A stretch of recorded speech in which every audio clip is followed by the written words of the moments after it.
Assalamualaikum warahmatullahi wabarakatuh.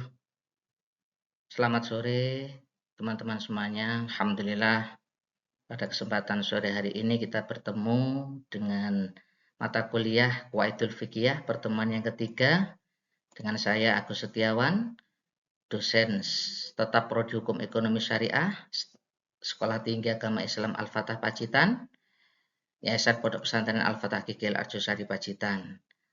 Kita akan menyampaikan materi sore hari ini menggunakan metode pembelajaran, ceramah, diskusi kasus, dan tanya jawab.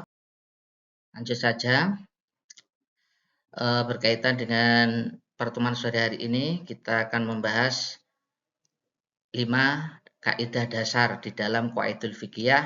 Yang pertama adalah al-umuru bimaqasidiha, yang kedua adalah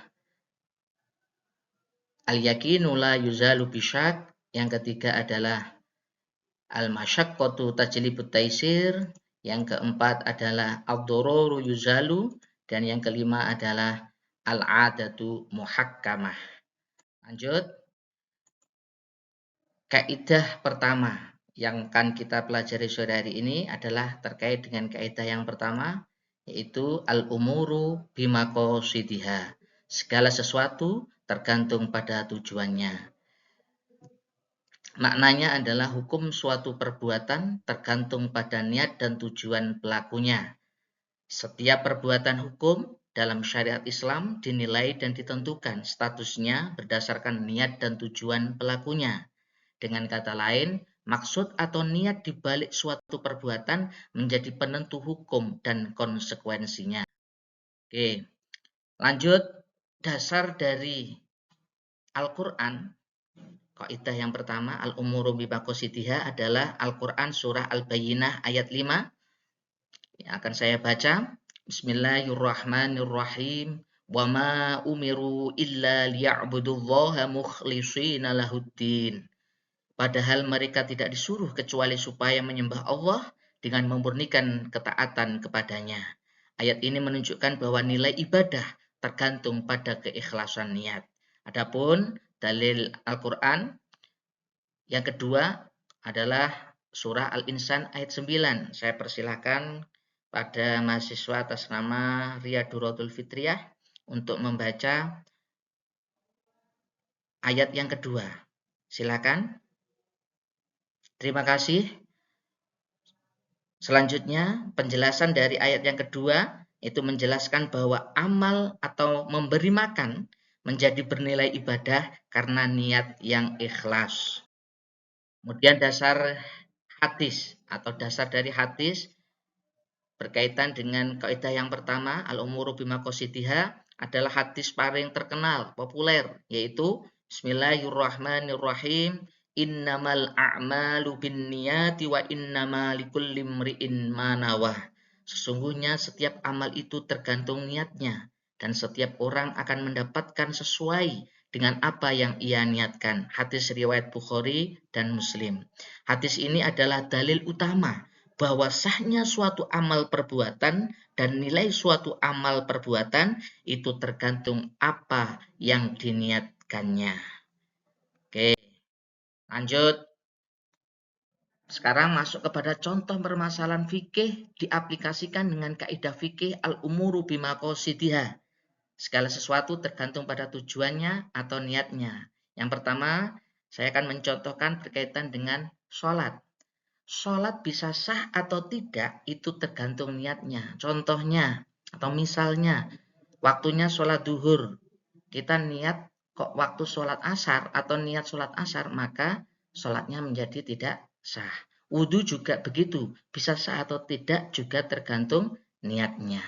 Yang terakhir, contoh yang terakhir adalah memberi hadiah kepada seseorang dengan niat suap, maka hukumnya menjadi haram. Kalau diniati hadiah, ya hadiah, tidak usah diniati suap. Karena kalau diniati suap akan menjadi haram. Kemudian tugas untuk mahasiswa diskusi dan nanti tanya jawab. Itu membuat satu kasus permasalahan fikih, baik itu ubudiyah muamalah atau hukum ekonomi syariah yang diaplikasikan dengan kaidah fikih. Oke, lanjut.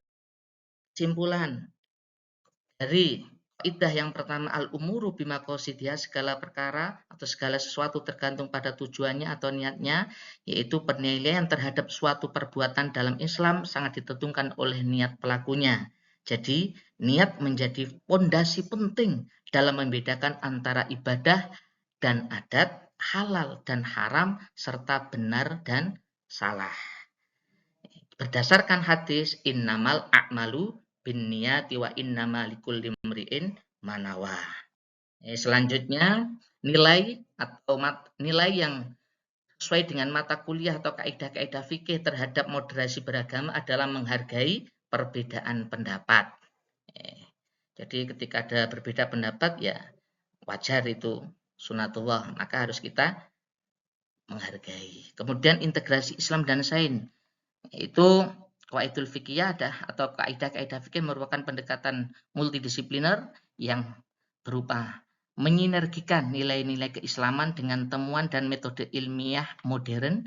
Integrasi Islam meningkatkan relevansi fikih dalam kehidupan kontemporer dan memberikan solusi yang komprehensif dan sesuai syariat atas tantangan zaman, serta mendorong umat Islam berpikir kritis dan ilmiah dalam kerangka keimanan. Dan yang terakhir, integrasi perkuliahan dengan hasil riset, upaya untuk menjadikan kajian kaidah-kaidah fikih lebih kontekstual, aplikatif, dan selaras dengan dinamika ilmu pengetahuan modern.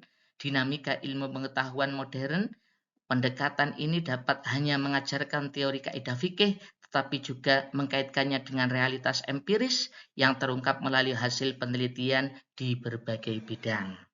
Selanjutnya, Mustaka, silakan nanti dibaca sendiri. Itu ada 2 kitab utama, kitab Asbah wa Nadhair sama kitab Al-Faraidul Bahiyah. Kemudian yang terakhir, motivasi dari kami, dari saya di sore hari ini, teruslah belajar dengan hati yang ikhlas, semangat yang istiqomah, dan niat yang lurus. Sukses selalu untuk kalian. Penutup dan refleksi, semoga apa yang kita pelajari hari ini bukan hanya menjadi teori, tapi juga menjadikan cahaya yang menerangi langkah kita dalam bersikap, berniat, dan berinteraksi dengan orang lain. Mari selalu berdoa agar Allah Subhanahu wa Ta'ala memudahkan kita dalam memahami dan mengamalkan ilmu yang bermanfaat. Mungkin itu yang bisa kita sampaikan pada kesempatan sore hari ini. Kurang lebihnya mohon maaf. Wallahul muwaffiq ila aqwamit thoriq. Assalamualaikum warahmatullahi wabarakatuh.